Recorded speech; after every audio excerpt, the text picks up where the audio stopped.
Bon, bonjour élèves. Je fais une petite capsule vidéo sur la résolution d'équations avec une variable. L'exemple que je vais faire aujourd'hui est un exemple différent de ceux auxquels nous avons déjà travaillé. Si vous voyez un petit peu la résolution d'équations que j'ai en ce moment, nous avons des termes en x de chaque côté. Donc, vous voyez qu'à gauche, j'ai 5x et à droite, j'ai 3x. Et j'ai aussi, ben, ça, c'est pas nouveau. Nous en avons déjà travaillé auparavant. On a des termes constants, donc à gauche, et on a des termes constants à droite. Donc, ici, j'ai moins 8, et de l'autre côté, j'ai plus 6. Donc, vous allez voir que j'ai ajouté donc une étape dans nos étapes qu'on avait déjà déterminées ensemble, mais rien de plus compliqué. OK?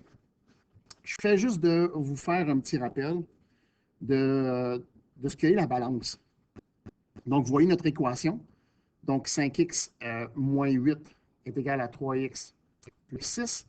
Je vais aller vous montrer la balance. OK? J'ai ça. Donc, je vais juste aller chercher mon équation pour que vous puissiez la voir. Vous voyez que donc ici, j'ai 5x. Ensuite, j'ai moins 8. Donc, 1, 2, 3, 4, 5, 6, 7, 8. Et de l'autre côté de ma balance, j'ai 3x. Donc, j'ai x 3 fois. Et plus 6, donc j'ai 6 carrés rouges. En ce moment, ma balance, elle est en équilibre. Souvenez-vous que je reviens à ce qu'on avait ici. Là. OK? Puis regardez bien, on avait ce genre d'équation-là. Là. Donc, qu'est-ce qu'on faisait? Donc, je pouvais, puis là, je pense, même si on veut définir une équation, vous vous souvenez que si j'en mets, mettons, 3 ici, 2 là, et que j'en mets un là et un là, bien, on disait, ah, voyez-vous que je peux éliminer au moins un x de chaque côté, et je peux éliminer un 1 aussi, donc, de chaque côté. OK? Donc, ce qui faisait en sorte qu'on était capable de trouver la valeur de x. OK? Donc, si je m'en vais, donc on dit ici quelque chose qui ne marche pas, donc, OK, je m'en vais là. Donc, on a ça, et on pouvait continuer. Vous vous souvenez, donc on regardait, ah, ici j'ai un x, puis là j'ai 3x, fait que je pourrais éliminer un x. Donc, je faisais donc moins x. Et qu'est-ce qui se passait? Il y avait un x de chaque côté qui était disparu, comme vous voyez en ce moment. C'est exactement le même principe qu'on fait aujourd'hui. OK? Donc, je sors de cette activité-là et j'ai cette nouvelle balance.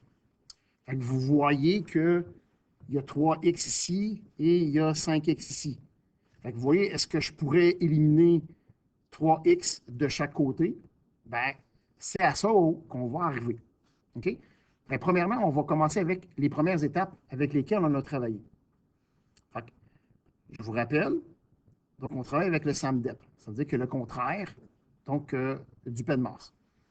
Je me pose la première question. Vous voyez, je vous la mets ici. Là. Donc, terme semblable. Est-ce que à gauche ou à droite, il y a des termes semblables? Ben, le 5x avec le moins 8 et le 3x avec le plus 6, ni l'un ni l'autre sont des termes semblables, donc non. Je reviens à la deuxième question. Donc, est-ce qu'il y aurait, premièrement, euh, des additions, ou des, pas des additions, mais on parle ici, de soustraction libre. Ben, est-ce qu'il en existe? Oui. On voit, ici, j'ai une soustraction libre. Il y en a qui vont dire, oui, mais monsieur, j'ai aussi de l'autre côté une addition libre. C'est correct. Moi, je commence, préférablement, je commence avec celui-là en premier parce que je vois dans l'ordre, donc les soustractions libres. Et vous allez voir maintenant, après, quand vous allez compléter la soustraction libre, les deux termes, ils vont en avoir seulement qu'un après. Donc, regardez bien ce qui va suivre. Donc, lorsqu'on fait les soustractions libres, comment on fait pour les enlever, les éliminer? On s'en est déjà parlé. Donc, pour enlever la soustraction libre, le contraire d'une soustraction, donc c'est une addition. Donc, le contraire de faire moins 8. Donc, je vais faire plus 8 de chaque côté. Et n'oubliez pas, je mets mon plus 8 avec le plus 6 parce que eux, ce sont des termes semblables. Qu'est-ce qui se passe avec le moins 8 et le plus 8? Bien, vous le savez déjà. Donc, moins 8 et plus 8, ils s'éliminent, ça fait 0. Ce qui veut dire que maintenant, à gauche de mon égalité, il me reste seulement un terme parce que les plus 8 et les moins 8 se sont éliminés et il me reste seulement 5x. Je remarque mon signe d'égalité.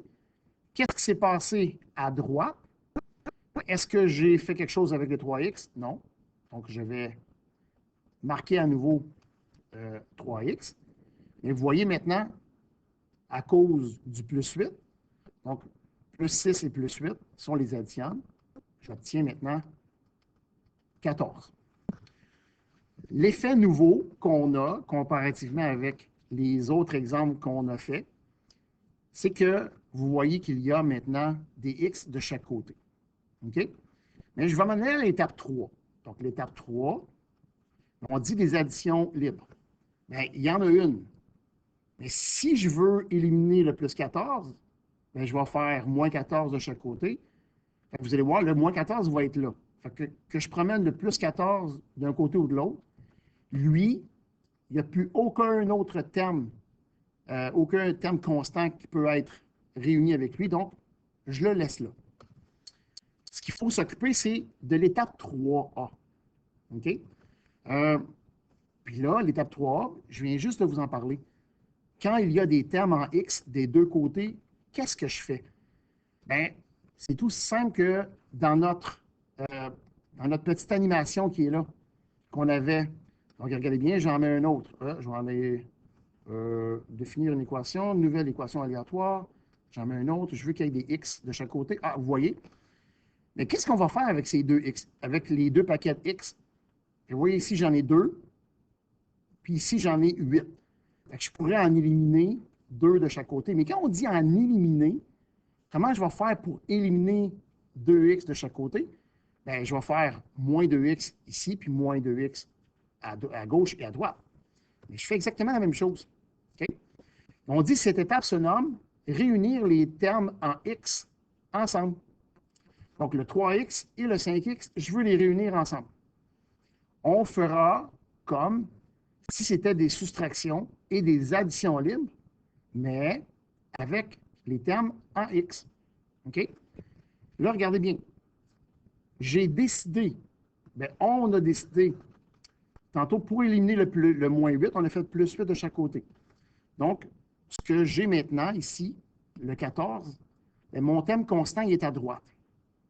Ce qu'on veut faire, maintenant, on va vouloir réunir mes variables tous à gauche. Moi, c'est un choix personnel. Je les mets toujours à gauche. Donc, ici, le 3x, il agit comme si c'était un plus 3x. Ce que je vais faire, bien, pour annuler le plus 3x, bien, c'est quoi le contraire de faire une addition? Bien, c'est une soustraction. Ça veut dire que de chaque côté, donc à gauche et à droite, je vais faire moins 3x. Donc, rendu à cette étape-là, vous voyez que bien, si je fais l'addition entre, si je réunis 3x et moins 3x, bien, 3 moins 3, ça va faire 0. Ce qui veut dire que les x, maintenant, ils s'annulent. Et qu'est-ce qui me reste comme terme à droite de mon égalité? Il me reste juste le 14. Donc, j'ai le 14 ici. Et là, maintenant, je dois faire l'opération à gauche avec les deux x. Donc, je dois les réunir, donc les termes semblables. Donc, si je fais 5x moins 3x, donc on se rappelle, donc je fais 5 moins 3 qui vont me faire 2. Et j'ajoute maintenant le x. Donc, je viens de réunir mes termes en x ensemble. Et là, je suis rendu à l'étape 4, donc de la division ou de la multiplication. Mais est-ce que j'ai des divisions rendues à cette étape-là? J'en ai aucune. Ensuite, est-ce que j'ai une multiplication? Oui. Entre le x et le 2, j'ai une multiplication. Donc, le x, il est multiplié par 2. Donc, le contraire de multiplier par 2, c'est de les diviser par 2. Donc, si je divise à gauche par 2, je dois obligatoirement diviser à droite par 2. Je gradue ma page. On en a fait en classe. Donc, 2 divisé par 2 ou 2 sur 2, on se souvient que ça fait 1. Donc, un x. Et si je fais mon opération de l'autre côté, donc à droite, donc 14 divisé par 2, ça me fait 7. Donc, un x, c'est la même chose que x. Donc, je peux définir que mon x, sa valeur est de 7. Est-ce que c'est possible d'aller faire la vérification? Oui. Je pourrais faire la vérification donc avec mon équation. Regardez bien. Donc, je vais juste donc, la cloner et m'en aller vers le bas. Et on va vous montrer. Donc, je descends encore. Oups. Donc, on le sait, on a trouvé que la valeur de mon x était de 7. Donc, pour chacun de mes x, je vais les remplacer par 7. Fait que ici, j'ai 5 fois x. Donc, je vais faire 5 multiplié par 7 moins 8. Et de l'autre côté, je vais faire 3 multiplié par 7 plus 6. Selon notre priorité d'opération, je vais faire mes multiplications. Donc, ici, j'ai 35 moins 8 est égal à 3 fois 7, 21 plus 6. Et si je continue, donc 35 moins 8 qui me fait 27 et 21 plus 6 qui me fait 27. Donc, j'ai une égalité. 27 est égal à 27. Donc, la valeur de 7 quand mon x est égal à 7 est ma réponse. Voilà, j'en fais un deuxième exemple dans pas long.